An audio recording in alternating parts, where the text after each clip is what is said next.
শহরের দেয়ালগুলো তখন হয়ে উঠেছিল প্রতিবাদের ক্যানভাস। সেই দেয়ালচিত্রগুলো শুধু ছবি নয়, ছিল এক বিস্ফোরিত বিবেকের ভাষা। তবে বছর না ঘুরতেই যেন সেগুলো হারিয়ে যেতে বসেছে। ঢাকার অলিগলি ঘুরে দেখা যায় এক এক করে সাদা রঙে ঢেকে ফেলা হচ্ছে সেই চিহ্নগুলো। আলী আহমেদ রুবেলের ক্যামেরায় হারিয়ে যেতে বসা জুলাই আন্দোলনের গ্রাফিতির খবর জানাচ্ছেন মাহতাব মিনহাজ।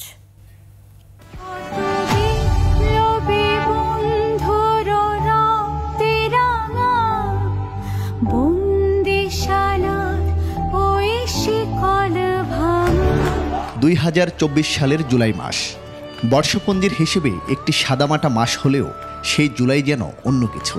শিক্ষা খাতে কোটা বিরোধী আন্দোলন গিয়ে ঠেকে এক প্রজন্মের স্বপ্নভঙ্গের ক্ষোভ আর প্রতিবাদের আন্দোলনে। জেনেক্সে শিফট করো, লাইফকে লিফট করো। স্বৈরাচারী শক্তি যখন আন্দোলনকে রুখে দিতে সর্বোচ্চ বল প্রয়োগে ব্যস্ত, তখন কণ্ঠস্বরের জায়গায় ব্যতিক্রমী কিছুর খোঁজে আন্দোলনকারীরা। শহরের আনাচে কানাচে আঁকা হয় বহু প্রতিবাদী গ্রাফিতি। হাজারো তরুণীর কণ্ঠস্বর যেন ফুটে উঠেছিল এই গ্রাফিতিগুলোতে। নতুন করে একটা প্রতিবাদের আগুন জ্বালানোর জন্য তখন আমাদের তরফ থেকে কয়েকটা কর্মসূচির ঘোষণা আসে। তার মধ্যে রিমেম্বারিং আওয়ার হিরোজে সেখানে হচ্ছে আমরা এই দেয়াল লিখনের জন্য সবাইকে আহ্বান জানাই। বছর ঘুরতে না ঘুরতেই একে একে হারিয়ে যাচ্ছে এই চিত্রকর্মগুলো। মুছে ফেলা হচ্ছে ইতিহাসের রঙিন চিহ্ন, যার হৃদয়ে রক্তক্ষরণের অনুভূতি দিচ্ছে আন্দোলনকারীদের।